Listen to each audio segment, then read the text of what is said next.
Bengals return from their bye week rested, relatively healthy, and ready to try to seize control of the AFC North. A win in San Diego today would keep their divisional lead at 2 games with 4 games to play.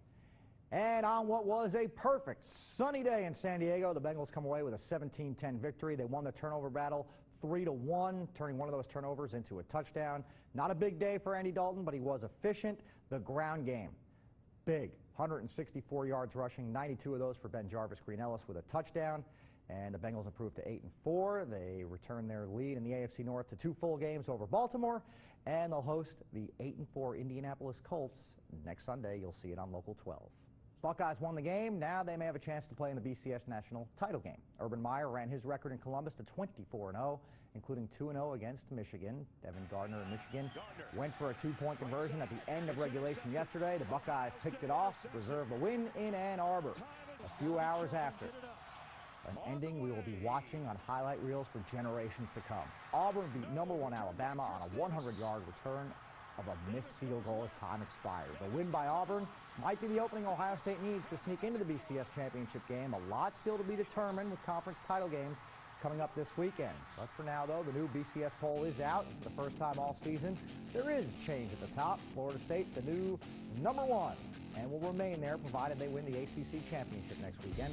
Buckeyes shoot up 1 spot to #2, so theoretically they should play for it all as long as they beat Michigan State in the Big Ten championship game. 5 area teams in the state championship game. Moeller taking on Menor Saturday at 3 at Canton's Fawcett Stadium. Fawcett will also host D2's title game between Loveland and Cleveland Glenville Friday at 7.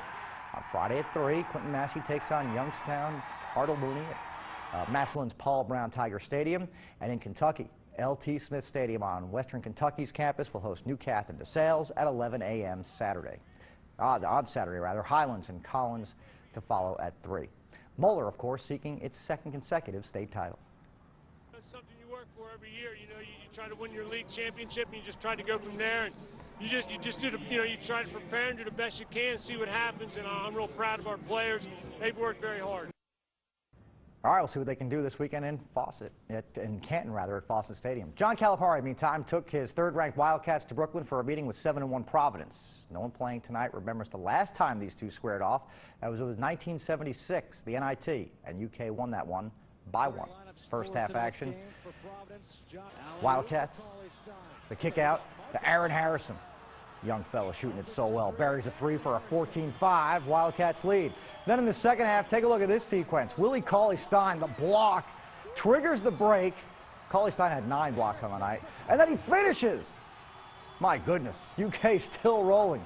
James Young maintains control and then flips it up to Alex Poitras. He flushes that down. 56-45 Cats. Then it's Dominique Hawkins from the wing. Bangs that down, 69-52 at that point. 79-65 the final. UK improves to 7-1 with the win.